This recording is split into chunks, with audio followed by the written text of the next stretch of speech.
toutes et à tous. Je suis content aujourd'hui de vous retrouver pour une discussion importante sur la nouvelle loi énergie, le Montelerlas en Suisse, et ses implications pour l'environnement et la transition énergétique. Nous avons aujourd'hui la chance d'accueillir Pierre-Alain Bruchet, cofondateur de l'association Union pour la nature et le paysage en Suisse. Pierre-Alain Bruchet, merci d'être aujourd'hui avec nous pour cette perspective sur cette question importante. Pour commencer, pourriez-vous expliquer en quoi consiste cette nouvelle loi? Salut Raphaël, merci pour l'invitation. Donc cette nouvelle loi, c'est une loi qui a été adoptée par le Parlement fédéral le 29 septembre de cette année, 2023. Et c'est une loi qui vise à réaliser la transition énergétique. Et donc la transition énergétique, s'écarter des énergies fossiles et aller beaucoup plus sur les... En soi, on peut dire, c'est une loi utile, disons. Et elle a effectivement beaucoup de points positifs. Mais nous, donc à l'Union pour la nature et le paysage, nous avons lancé le référendum contre cette loi, c'est-à-dire que nous sommes en train de réunir des signatures. Il faut qu'on en réunisse 50 000 signatures dans les 100 jours à partir du 10 octobre 2023. Donc 50 000 signatures de citoyens pour dire non, le peuple doit voter sur cette loi. Et la raison qu'on est contre cette loi, donc contre ce Montelerlas, je m'excuse un peu pour le nom assez barbare de cette loi, mais c'est une loi qui a un nom qui dure 4 lignes si on le dit en entier, et donc l'habitude a été prise de prendre son nom en allemand, qui est Montelerlas, mais on va dire Montelerlas, bien que c'est un nom barbare. Et donc nous sommes contre ce Montelerlas parce que c'est une loi qui, malgré tous ces points positifs, c'est une loi qui menace la nature, le paysage et la démocratie. Donc, elle réussit d'un seul coup à menacer tout cela. Comment est-ce que elle pourrait menacer tout cela alors que, en fait, ça a été une loi qui a été faite pour l'écologie et certains soutiennent que la construction de parcs solaires en pleine nature peut être un moyen efficace de produire de l'énergie propre? Demain, on a une journée nationale de récolte de signatures et puis moi, je serai en Valais à Sion. Et je vais mettre sur ma veste cette image-là. Et là, ce que vous voyez, c'est un immense parc solaire dans la montagne. Donc, on est contre ça. On parle pas de 2-3 panneaux solaires à côté d'un alpage. C'est vraiment des parcs solaires gigantesques. Donc, clairement, ça détruit la nature, surtout ça détruit le paysage. Même si vous êtes sur la montagne, sur le flanc opposé de la vallée, vous allez voir, ça va défigurer complètement le paysage.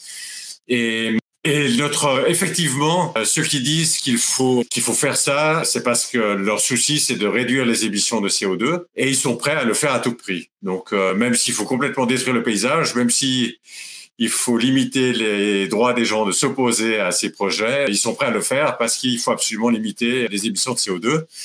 Alors que là, c'est une installation qui était prévue. En fait, elle a été redimensionnée à la baisse maintenant, mais c'est une installation qui était prévue en Valais. Et si vous allez à Sion ou à Sierre et que vous regardez un peu sur les toits, vous pouvez faire ça sur Google Earth. Vous verrez en ville, il y a plein de toits qui n'ont pas de panneaux solaires. Donc, il faut commencer par mettre les panneaux solaires sur les toits, sur les infrastructures, avant de songer à en mettre en pleine nature. C'est vrai. J'ai entendu dire que vous avez le soutien de la Fondation Franz Weber.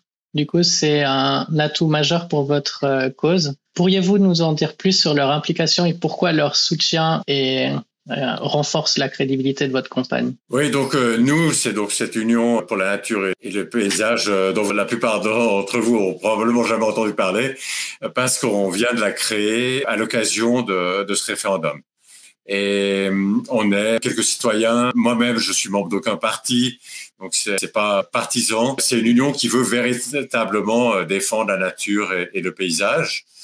Et on a lancé cette initiative, ce référendum, je veux dire, et ensuite on lancera probablement d'autres initiatives. Peut-être j'aurai l'occasion d'en parler plus tard.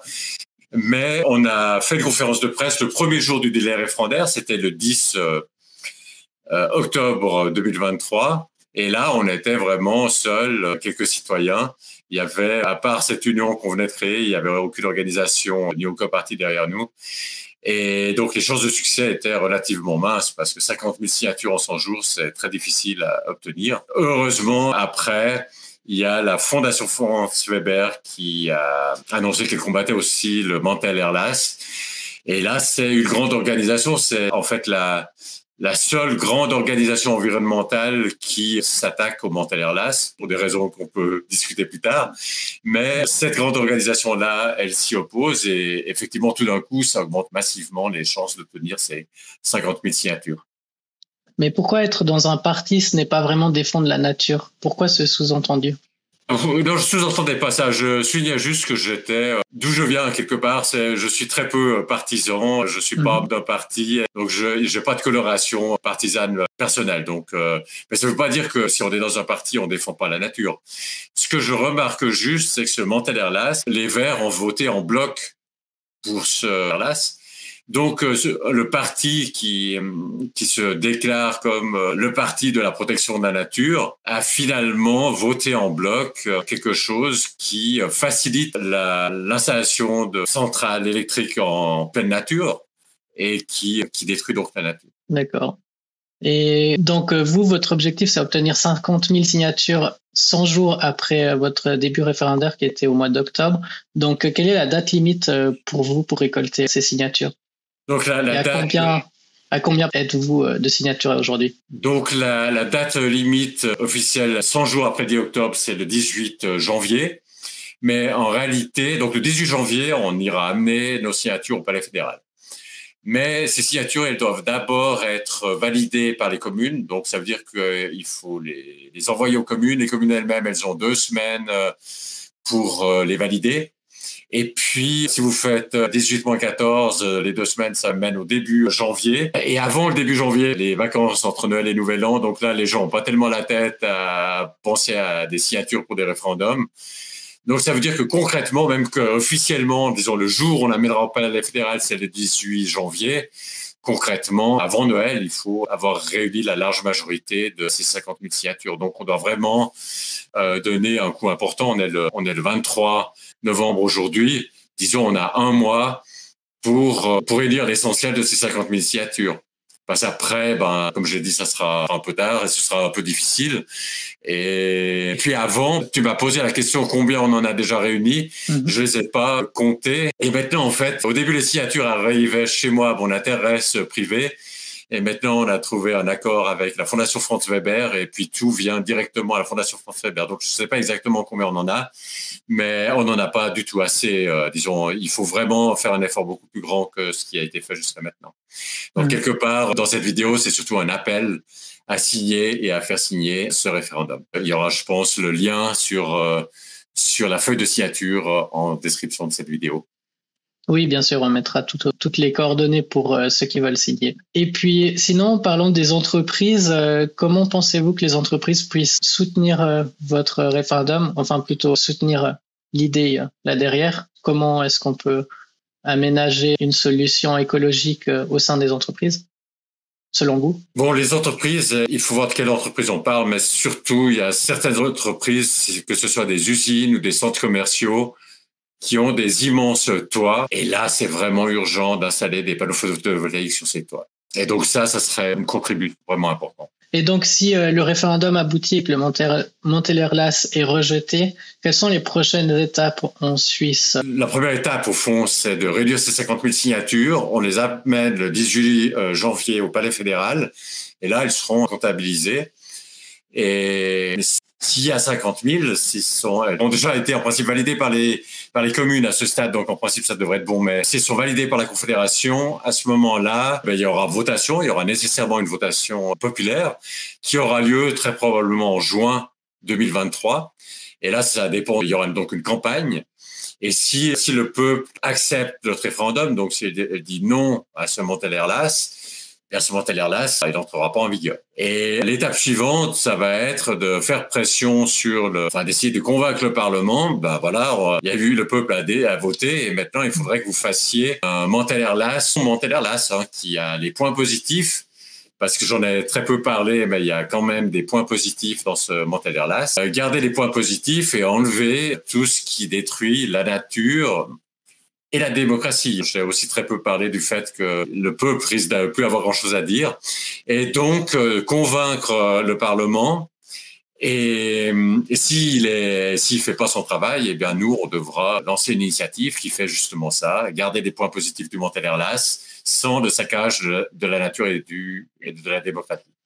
Est-ce que vous pensez que votre initiative pourrait servir d'exemple dans d'autres pays et en cherchant à préserver leur environnement tout en répondant à leurs besoins énergétiques? Bon, l'initiative en elle-même, les autres pays, ils ont pas ces droits populaires, donc ils vont pas pouvoir suivre l'exemple dans le sens faire la même chose. Aussi lancer un référendum, en fait. Un référendum, ils peuvent généralement pas le faire, mais j'espère que si on gagne, on montrera l'exemple de comment faire une transition énergétique bien.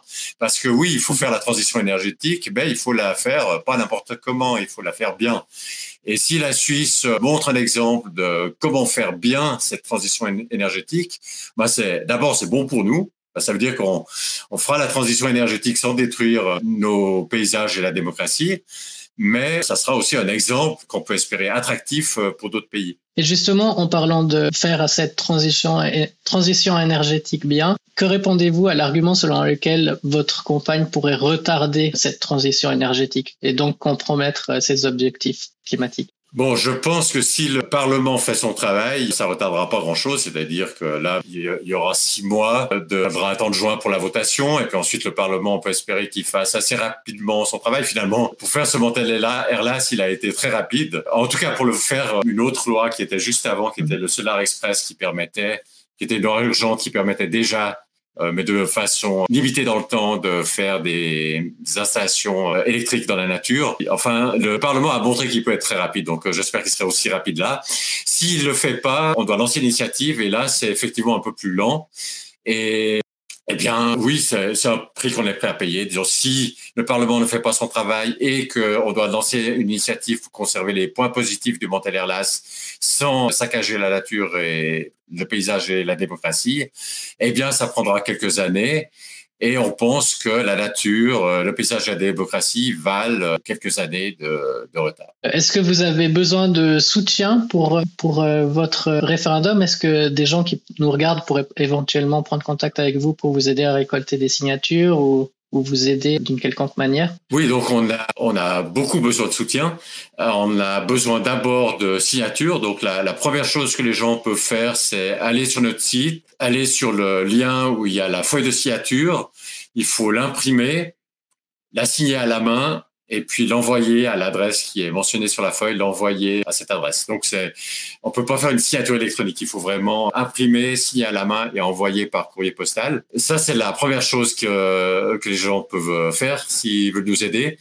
Ensuite, c'est essayer de trouver d'autres signatures. Donc, ils peuvent récolter eux-mêmes des signatures, soit en imprimant. Si c'est juste 2, 3, ils peuvent imprimer eux-mêmes quelques feuilles. Mais s'ils ont s'ils veulent faire une récolte plus conséquente, c'est qu'ils ont besoin davantage de feuilles. Nous, on en a imprimé, on en a en stock, donc ils peuvent nous les commander. Sur notre site, il y a un formulaire pour commander des signatures, des feuilles de signature. Donc, oui, le premier point, la signer soi-même. Le deuxième point, récolter des signatures. Et j'aimerais bien, si les gens signent eux-mêmes, qu'ils envoient directement et puis qu'ils récoltent peut-être ensuite des signatures, parce que des fois, on se dit, oui, j'attends pour envoyer la feuille, j'attends que j'aurai encore réuni celle de mes amis, puis après, on prend du temps et puis on n'y pense plus, puis c'est pas envoyé. Donc, envoyez déjà votre signature, c'est déjà ça. Même si sur la feuille, il n'y a qu'une signature, c'est bon, c'est pas nécessaire de remplir les 5 lignes. Et puis après, si vous pouvez, chercher d'autres signatures. Donc ça, c'est les 2 choses principales. À part ça, il y a évidemment encore d'autres moyens de nous aider. On a par exemple financièrement. Donc ces campagnes coûtent cher. Donc plus on a d'argent, plus on peut chercher des signatures. Et là, au bas de notre page sur notre site, il y a un lien pour donner de l'argent. Bien, vous pouvez aussi commander des bulletins de versement. Et puis autrement, encore plus loin, il y a aussi d'autres façons. Il y a des travaux administratifs que vous pouvez faire depuis chez vous, à votre convenance, le temps que vous voulez, depuis chez vous, si vous voulez faire encore plus. Mais voilà, donc l'essentiel, c'est signer et faire signer. D'accord. Et parlons de la signature. Quels sont les prérequis pour signer, du coup? Est-ce que tout le monde peut signer ou? Il faut être citoyen suisse, donc il faut pouvoir voter. Donc les citoyennes et citoyens peuvent signer, mais il faut pouvoir voter au niveau fédéral. Donc même si vous pouvez voter vous êtes étranger, que vous pouvez voter dans votre commune, par exemple, vous n'avez pas le droit de signer. Et vous avez le droit de signer qu'une seule fois. Donc il faut faire attention. c'est pas trop grave si vous signez plusieurs fois parce que les signatures supplémentaires seront éliminées, mais il faut savoir que ça apporte rien de signer plusieurs fois. Et ce qu'il faut dire aussi, c'est sur ces feuilles de signature, il y a 5 lignes et puis en haut, il y a le nom de la commune. Et tous ceux qui signent sur la même feuille, ils doivent être de la même commune parce qu'ensuite, c'est envoyé à la commune qui valide les signatures. Donc, il faut pas qu'il y ait des gens de communes différentes qui votent, qui signent sur la même feuille. Donc, il faut prendre des feuilles différentes si c'est pour des gens différents. Mais donc, la réponse courte, c'est que il faut simplement pouvoir avoir le droit de vote au niveau fédéral. D'accord.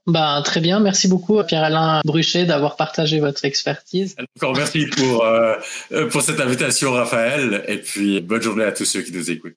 Je profite pour ceux qui nous regardent de préciser que la conférence filmée du docteur Dominique Chaton, sexologue, va être diffusée sur nos plateformes, sur notre site internet et sur Odyssée. Malheureusement, elle ne sera pas disponible sur YouTube parce que nous pensons qu'elle risque de disparaître très rapidement. Donc, suivez-nous bien sur nos réseaux sociaux, sur Odyssée aussi, pas seulement que sur YouTube. Tous les liens sont en description et vous aurez les informations pour cette conférence qui devrait arriver sous peu sur Action Suisse. Une conférence très intéressante. Merci beaucoup et puis à bientôt. C'était Raphaël pour Action Suisse.